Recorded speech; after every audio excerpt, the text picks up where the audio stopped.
Bonjour, aujourd'hui je vais vous faire voir mon avancée dans mon routeur solaire qui permet de transférer de l'énergie vers le chauffe-eau. Je vous mettrai le... Oups, est-ce que c'est pas comme mieux comme ça? Je vous mettrai un lien vers les vidéos du le prof solaire qui explique ça beaucoup mieux que moi, vous verrez. Et en plus, il a mis tous les plans de montage, tout ce qu'il faut en fait. On va pouvoir faire ce projet. En gros, j'ai des panneaux solaires. Quand j'ai un surplus solaire que je ne consomme pas, actuellement, ça repart dans le réseau Enedis. Et donc, je donne à Enedis. Et après, ils revendent aux voisins 22 centimes le kilo. Je me suis dit, au lieu d'avoir... Donc, j'ai pas de batterie. Donc là, normalement, l'énergie, le surplus est mis dans les batteries. Mais là, vu le prix des batteries, on va éviter. Donc, je vais utiliser, comme l'idée du prof solaire d'ailleurs, c'est d'utiliser comme batterie le chauffe-eau. En gros, quand on a un surplus d'énergie solaire, au lieu de le balancer chez les voisins, ben, je le mets dans mon chauffe-eau. En gros, imaginons, je consomme, j'ai 500 watts de surplus, ben, 500 watts, ils seront redirigés vers le chauffe-eau, tout simplement. Donc voilà, donc j'ai commencé parce qu'il n'est pas fini. Voilà, là il y a rien dedans encore. Et le montage est juste à côté, je vais vous faire voir juste après. Donc là le boîtier, c'est un boîtier que j'ai acheté chez Casto. J'ai juste ajouté un petit afficheur 2 fois 16 segments pour afficher des infos. Des boutons. Le bouton là, voilà, c'est les boutons blancs, c'est des boutons qui restent enfoncés. Celui-là éclaire à l'afficheur. Celui-là met le chauffe-eau en mode forcé. J'ai mis au cas où. Et celui-là, c'est des boutons qu'on peut appuyer comme ça. C'est pour configurer l'appareil. Voilà. Donc, on se retrouve avec un truc comme ça. Je vais essayer de le mettre comme il faut. C'est pas évident. Voilà. Il n'est pas branché, bien entendu, puisque... En gros, voilà. Très facile. Là, j'ai un variateur de puissance. Ça marche comme à l'époque quand vous avez votre projecteur 500 watts pour l'éclairage. Il y avait un variateur de puissance, mais c'est exactement le même système. Sauf qu'au lieu de faire varier la lumière, on va faire varier la puissance du chauffe-eau. Je précise qu'il faut un chauffe-eau à thermostat mécanique et non électronique. Sinon, ça ne marchera pas.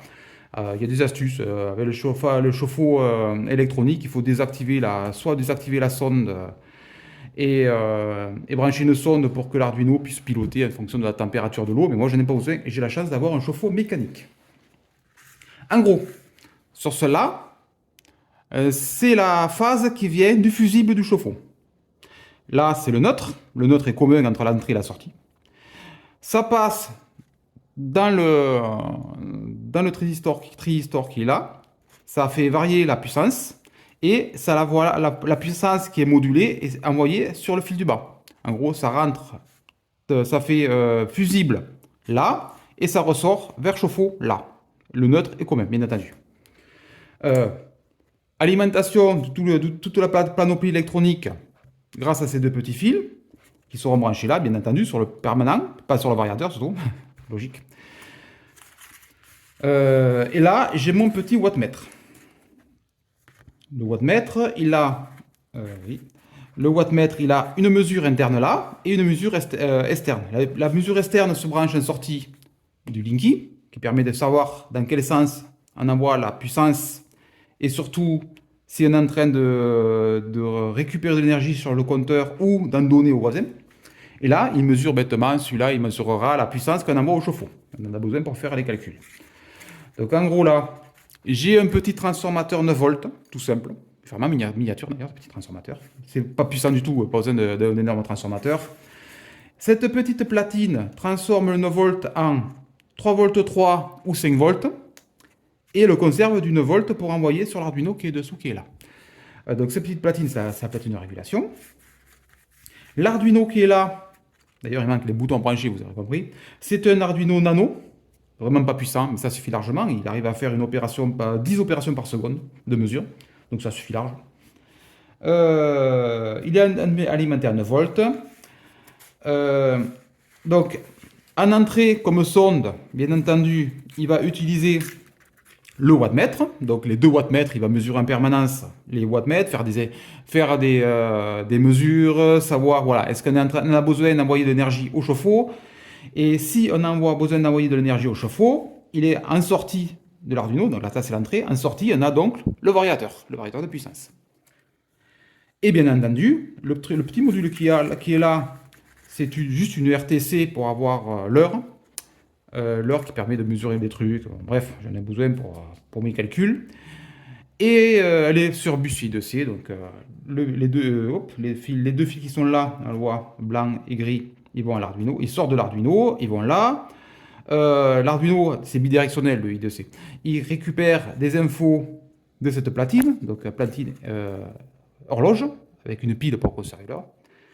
Et ensuite, ça continue sur le bus I2C et ça va à elle, qui est l'afficheur, qui est là, en 2x16 segments, toujours en I2C, et qui permet d'afficher des infos. Donc, voilà.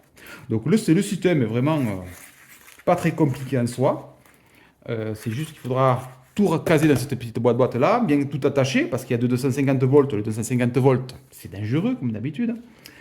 À noter que la platine wattmètre, qui est là, elle est alimentée en 5 volts ou 3 volts 3, on choisit. Mais il faut aussi l'alimenter en 250 volts par ces deux pins. Donc là, ça sera pareil, ça sera branché sur les deux proches du haut, parce qu'il faut un 250 volts permanent. Donc toujours pareil, une partie haute, on le voit d'ailleurs, elle est découpée, ils ont découpé la platine, qu'il ne faut surtout pas toucher, bien entendu, et le reste est en basse tension. Et idem sur le dimmer, le variateur, pardon, je ne sais pas pourquoi je dis ça en anglais. Là, c'est pareil, il y a un optocoupleur pour séparer la basse tension qui est là, et de la haute tension qui est à droite. Tout simplement. Donc il suffira, bon, j'étais juste en train de fignoler le programme parce que j'ai fait des adaptations par rapport à celui-là du prof solaire. Mais si vous ne voulez pas vous embêter, vous prenez exactement le plan d'implantation qu'a fait le prof solaire et ça marchera très bien. Il a même fait le programme, il a offert le programme et tout, ça marchera très bien. Il n'y aura pas de problème. Parce que moi, j'ai fait des petites modifications, rien de bien méchant.